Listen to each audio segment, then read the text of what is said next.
Azərbaycandan Ermənistana neft məhsulları yola salınır. Zəngəzurdan təcili xəbər. Bayrağımız erməniləri qorxuya saldı. 21 kilometrlik ərazi. Abbas Abbasovun qaynanası adını niyə dəyişibmiş? Ermənilərlə qohumluq. Azərbaycanla Ermənistan arasında sülh gündəliyinə uyğun olaraq dekabrın 18-də Azərbaycandan Ermənistana neft məhsullarının ixracına başlanacaq. Noyabrın 28-də Qəbələ şəhərində Azərbaycan Baş Nazirinin müavini Şahin Mustafayev və Ermənistan Baş Nazirinin müavini Miguel Qriqoryanın görüşündə əldə edilmiş razılaşmaya əsasən SOCAR tərəfindən istehsal edilmiş AI-95 markalı 22 vaqon benzin bugün yola salınacaq. Qeyd edək ki, Azərbaycan neft məhsullarının Ermənistana ixracı sırf kommersiya xarakterlidir və benzin beynəlxalq bazar qiymətlərinə uyğun satılacaq. Ermənistanda müxalif Bizim Yolumuz hərəkatının üzvləri Zəngəzur bölgəsinə səfər zamanı yolda dalğalanan Azərbaycan bayraqlarının fotosunu çəkərək düşmən ölkənin bayrağının dalğalandığı Paşinyanın dünyası tipli paylaşımlar edib. Azərbaycan bayrağının dalğalandığı bölgə sərhədin delimitasiya edilmiş hissəsidir. Erməni revanşistlər üçrəngli bayrağımızla hansı yolda rastlaşdıqlarını qeyd etməsələr də, böyük ehtimalla söhbət Koruz-Qafan yolunun 21 kilometrlik hissəsindən gedir. 2021-ci ildə sərhədin delimitasiyası nəticəsində bu ərazilər Azərbaycana qaytarılıb.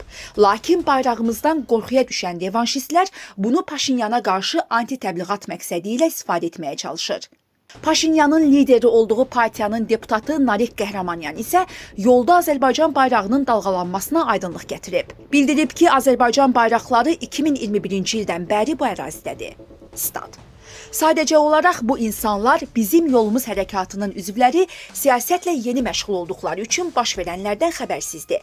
Həmin ərazilər Azərbaycana məxsusdur. Qəhrəmanyan qeyd edib ki, sərhədin delimitasiyası təhlükəsizliyin təmin edilməsində mühüm rol oynayır. Stat. Bu bölgədə təkcə 8 avqustdan sonra, yəni Vaşinqton anlaşmasından deyil, ondan da əvvəl atışma olmayıb. Sünik Zəngəzurda atışmanın olmaması çox şeydən xəbər verir. Məsələn, Mehridə daşınmaz əmlak qiymətlərinin 50% artdığına dair məndə məlumat var. Bu, 8 avqust sazişinin müsbət təsirini göstərən faktdır. Mən Qafan sakiniyəm və ora tez-tez baş çəkirəm. Deyə bilərəm ki, 1990-cı illərin əvvəllərindən etibarən hərbi əməliyyatların şahidi olan Sünik bölgəsində itkisiz yaxud atışmanın olmadığı bir il belə keçməyib. İndi sakinlər mövcud vəziyyətdən məmnundular, o bildirib.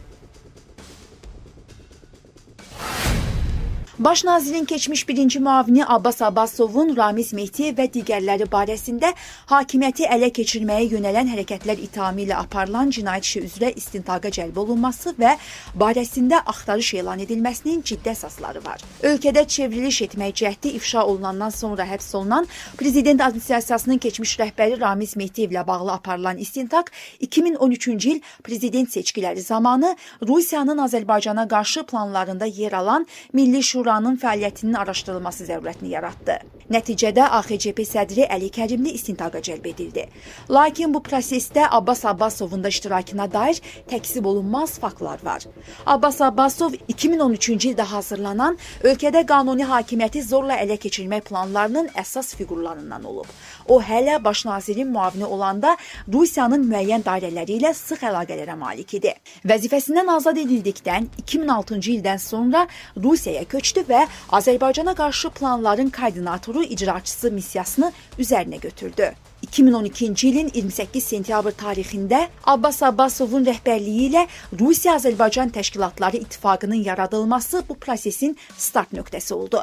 Təşkilatın yaradılması ilə bağlı bəyanatda məqsədin Azərbaycanlıların Rusiyanın ictimai-siyasi həyatına fəal inteqrasiyasını təşkil etmək olduğu iddia edilsə də, gerçək hədəf Rusiyadakı diaspor təşkilatlarımızın və tanınmış Azərbaycanlıların Kremlin çətiri altında toplanması idi. Rusiya-Azərbaycan Təşkilatları İttifaqının fəaliyyət konsepsiyası bu ölkədəki ictimai təşkilatlarımızın Rusiyanın yeni dövlət strategiyası çərçivəsində effektiv fəaliyyətini təmin etmək, Bakı-Moskva xəttində mübahisəli məsələlər yarandığı zaman diasporumuzun Azərbaycanın əleyhinə yönləndirməkdən ibarət olub. Misal üçün, Qəbələ relsinin çıxarılması, Azərbaycanın neft və qaz ixracının enerji bazarında rolunun artması, eləcə də rəsmi Bakının müstəqil xarici siyasəti, bir sözlə Moskvanın xoşuna gəlməyən proseslər zamanı Rusiya-Azərbaycan Təşkilatları İttifaqı Abbas Abbasovun rəhbərliyi ilə bu ölkədəki diasporumuzu təşkilatlandırmaq və Kremlin Azərbaycana qarşı təzyiq siyasətində alətə çevirmək missiyasını icra edirdi. Planının Azərbaycan daxilindəki hissəsini isə Rusiya-Azərbaycan Təşkilatları İttifaqının yaradılmasından 8 ay sonra 2013-cü ilin 28 mayında Abbas Abbasovun və Ramiz Mehdiyevin xeyir duası və dəstəyi ilə elan edilən Milli Şura üzərinə götürmüşdü. Azərbaycana qarşı planın Rusiyanın layihəsi olduğunu gizlətmək üçün müxtəlif formalardan istifadə olunması da diqqət çəkirdi. Misal üçün, Milli Şuranın məhz 28 may tarixində elan edilməsi, özünü Demokratik Qüvvələrin Milli Şurası adlandırması, həmçinin Abbas Abbasovun Azərbaycanın qanuni hakimiyyətinə qarşı çıxışlarında biz bütün insanların azad olduğu demokratik cəmiyyətdə yaşamaq istəyirik kimi sözləri həm planın arxasında Rusiyanın dayandığını gizlətmək, həm də ictimai rəyi manipulyasiya etmək məqsəd daşıyırdı. Planın Azərbaycanda həyata keçirilməsinə rəhbərlik edən Ramiz Mehdiyev isə özünü gizlədir, arxa fonda müxalifəti təlimatlandırırdı. 2013-cü il prezident seçkiləri ərəfəsində Rusiyanın maraqlı dairələrinin Azərbaycana qarşı təzyiqləri Moskvanın ölkəmizdə hakimiyyəti dəyişmək planı haqqında məlumatları gündəmə gətirdi. Hadisələr də bu yöndə inkişaf edirdi. Proseslərdən aydın olur ki, layihənin həyata keçirilməsində əsas fiqurlar Abbas Abbasov, Ramiz Mehdiyev, Əli Kərimli, Cəmil Həsənli və onların yaxın ətrafı olub. Abbas Abbasov Milyarderlər İttifaqının yaradılması, Azərbaycan diasporu və tanınmış azərbaycanlıların Kremlin çətiri altına toplanmasını, Ramiz Mehdiyev planın Azərbaycanda həyata keçirilməsini, Əli Kərimli, Cəmil Həsənli və ətrafında olanlar isə müxalifəti Milli Şura adı altında toplayaraq planın icraçısı təmin etməli idi. Prosesdə Abbas Abbasov və ətrafı həmçinin Milli Şura açıq, Ramiz Mehdiyev isə gizli fəaliyyət göstərirdi. Mehdiyevin gizli fəaliyyəti çevriliş planına dövlət daxilindən dəstəyi təmin etmək məqsədindən qaynaqlandığı da görünür. Prosesdə yer alan fiqurlardan biri də Rüstəm İbrahimbəyov idi. Onun plana cəlb edilməsi həm Rusiya elitasının dəstəyini əldə etmək, həm də Azərbaycan ictimai rəyində Milli Şuranın ümumiyyətlə hakimiyyət dəyişikliyi planının müsbət imicinin yaradılmasını hesablanmışdı. Hərçənd Milli Şuranın qurucusu kimi Rüstəm İbrahimbəyovun adı çəkilsə də, arxasındakı əsas adam məhz Abbas Abbasov olub. Abbasov həmin vaxt Azərbaycan hakimiyyətinə qarşı açıq çağırışlar da edirdi. O açıqlamalarının birində Azərbaycanda hakimiyyət dəyişikliyi ilə bağlı niyyətini açıq şəkildə dilə gətirib. Başqa bir açıqlamasında biz güclüyük, bizə qarşı duranlar gedəcək, inanın mənə. Onlar gedəcək, onlar olmayacaq deyərək Bakıya təhdidlər yağdırırdı. Bütün görüşlərində isə Rusiyanın adından danışır, müxtəlif vədlər verir, Moskvanın Azərbaycanda hakimiyyəti dəyişəcəyini iddia edirdi.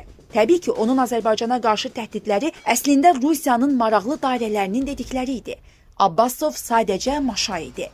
Onun bu prosesdə maşa olmasının səbəblərindən biri də Rusiyanın biznes sektoru ilə yanaşı ictimai-siyasi həyatında mövqe əldə etməklə imkanlarını daha da gücləndirmək və genişləndirmək idi.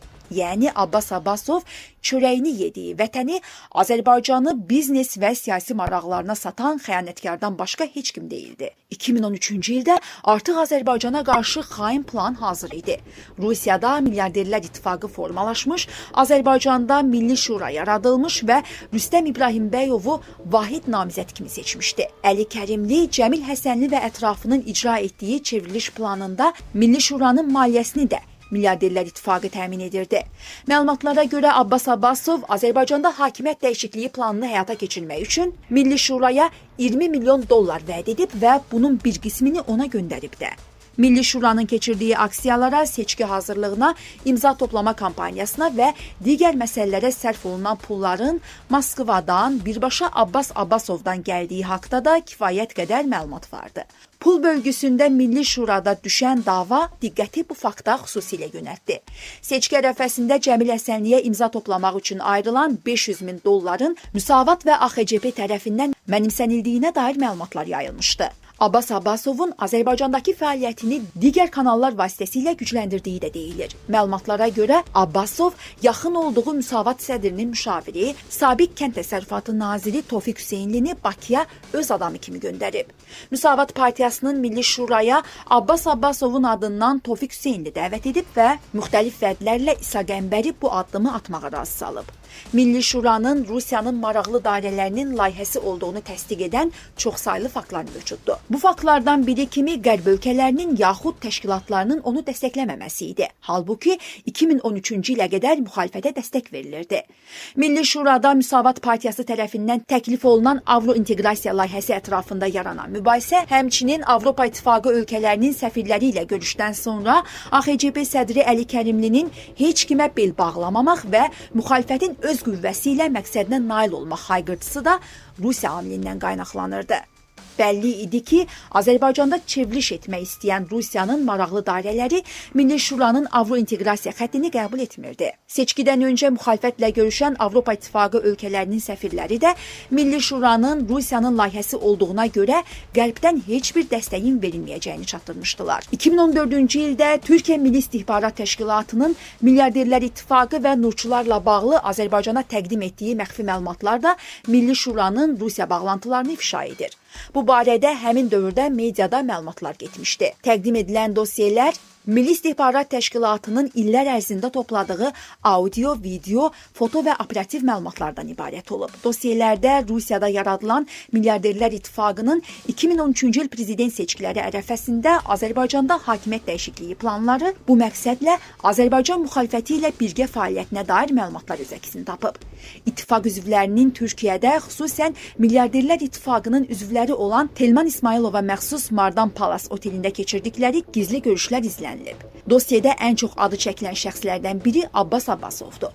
Abbas Abbasovun Türkiyəyə müntəzəm səfərləri, siyasi və biznes dairələri ilə təmaslarının səs yazısının da təqdim olunan informasiyalar arasında olduğu deyilir. Həmin dövrdə mediada Abbas Abbasovun İstanbulda Çırağan Sarayı restoranında gizli görüşlər keçirdiyi haqda məlumatlar yayılmışdı. Məlumata görə görüşdə Cəmil Həsənli də iştirak edib. Görüşün isti və qeyri-rəsmi şəraitdə keçdiyi, Cəmil Həsənlinin restorandan Abbasovların avtomobili ilə ayrıldığı iddia edilirdi. Həmçinin Abbas Abbasovun Cəmil Həsənliyə stavka etdiyi və onun siyasi rolunun müəyyənləşməsində maraqlı olduğu bildirilirdi. Abbas Abbasov həmin vaxt artıq Əli Kərimli və Cəmil Həsənli ilə işləyirdi. Çünki Rüstəm İbrahimbəyovun vahid namizədliyi onun ikili vətəndaşlığına görə baş tutmamışdı. Yerinə Cəmil Həsənli vahid namizəd oldu. Cəmil Həsənlinin vahid namizəd olması təlimatının məhz Ramiz Mehdiyev tərəfindən verildiyi deyilir. Məlumatlara görə Mehdiyev Rusiyanın siyasi elitasına yaxın olan Rüstəm İbrahimbəyovun namizəd olmasını istəməyib. Bunun qarşısını almaq üçün onun ikili vətəndaş olması faktının ortaya çıxmasını təşkil edib və yerinə özünə bağlı olan Cəmil Həsənlini keçirib. Abbas Abbasovun birbaşa Əli Kərimli və Cəmil Həsənli ilə işləməsi də bundan qaynaqlanırdı. Bu proseslərdə Ramiz Mehdiyevin adının hallanmamasını, onun yüksək vəzifə tutması və xəyanətkar fəaliyyətini gizlətmək bacarığı ilə izah etmək olar. Bütün bu məlumatlar Abbas Abbasovun ölkəyə gətirilməsi və qanun qarşısına çıxarılmasını zəruri edir. Son məlumatlara görə Abbasov gizlənir. Çünki xəyanətkar olduğunu və qanun qarşısında cavab verəcəyini yaxşı bilir. Bic, fürsətçil, öz maraqlarını güdən və bunun üçün hər şeyini satan insan kimi xarakterizə edilən Abbas Abbasov fəaliyyəti ilə bunu təsdiq edib. Vaxtilə Azərbaycanda baş nazirin müavini olan, işdən azad edildikdən sonra İstiqlal ordeni verilərək hörmətlə yola salınan Abbasovun Moskvaya sığınaraq anti-Azərbaycan fəaliyyətində önəmli yer alması da onun xəyanətkar xislətindən qaynaqlanır. Onun Azərbaycana qarşı xəyanətlərində erməni qohumlarının olması amilinin də rol oynadığı istisna edilməməlidir. Məlumata görə Abbas Abbasovun qaynanası 1924-cü il Şəmkir rayonunun Borum kəndində doğulmuş Göhalik Voskanovna adlı erməni olub.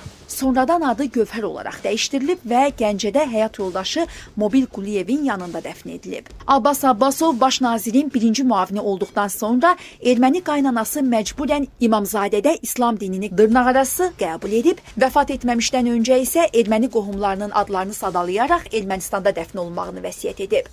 Abbasov isə sevimli qaynanası vəfat edəndə belə Azərbaycana gələ bilməyib. Abbas Abbasov həyat yoldaşı Bella Nobilovnanın da adını dəyişdirərək Bill Gates qoyub. O, Xarici Dillər Universitetində çalışıb, 1995-ci ildən sonra fəaliyyətini praktiki olaraq olaraq dayandırsa da, iş cədvəlinə uyğun olaraq maaş alıb. 10 il ərzində qiyabi olaraq elmlər namizədi olub, dosent adına yiyələnib. Onun akademik fəaliyyəti ilə bağlı şübhəli məqamlar olduğu iddia edilir. Ermənilərlə qohumluğu Abbasovun biznes fəaliyyətində də rol oynayıb. İddialara görə onun Ermənistan və Rusiyada biznes əlaqələri var. Görünür Abbas Abbasovun Azərbaycana qarşı düşmənçiliyində ermənilərlə qohumluğu da rol oynayıb. Siyasi şərhçi Asif Nərimanlı.